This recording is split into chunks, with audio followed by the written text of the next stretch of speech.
way. But since when did Henry need a GPS to find his way home? She folded her hands in front of her and pondered as Humphrey nestled at her feet.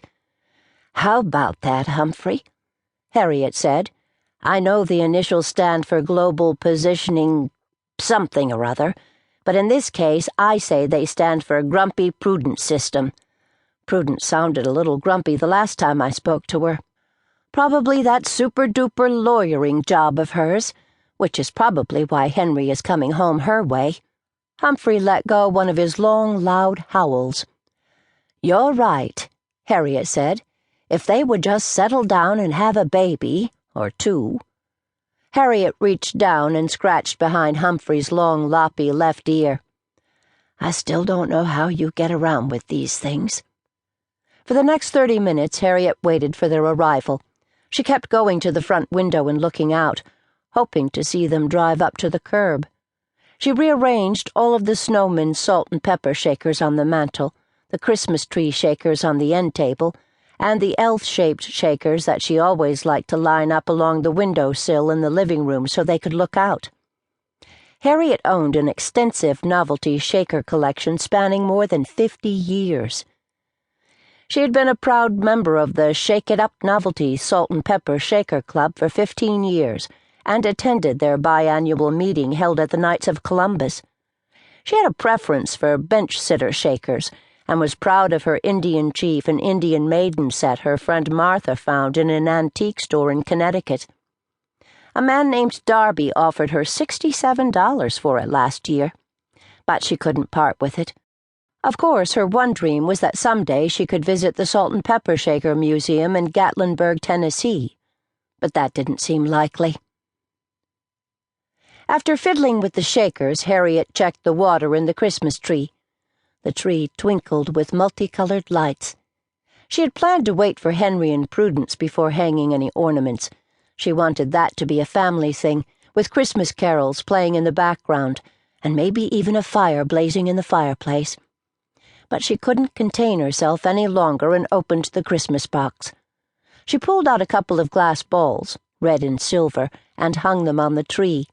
Then she dug around for her favorite, an antique ornament of a little boy and girl wearing lederhosen on a swing.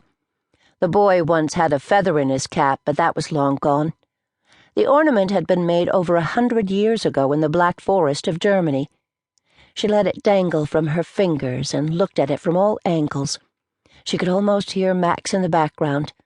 "Go on, honey, hang it on a good branch, where everyone will see it." Max had given it to Harriet on their first Christmas as husband and wife. It was considered an antique even back then, and was ever so delicate. Harriet loved it from that moment on. She grabbed a dining room chair and placed it near the tree. Humphrey whimpered and looked up. Harriet stood on the chair to make it easier to reach one of the higher branches. Unfortunately, Harriet didn't realize she had set the chair on the wadded-up piece of newspaper used to wrap the ornament, and the chair wobbled. Harriet lost her balance and crashed to the floor. She sat there, pain radiating from her foot to her brain, and wishing that she had gotten one of those "I've fallen and I can't get up" buttons. Humphrey toddled over to check on things. He howled.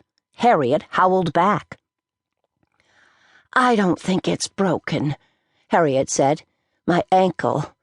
I felt it twist and, well, I did hear a snap, but that was probably only a tree branch. Did you hear a snap, Humphrey?" She looked at the tree. Her ornaments dangled from a branch, secure, but not secure enough. "Good. My ornament isn't broken either." Harriet tried to get up, but as she did, the pain went from tolerable to mind-numbing.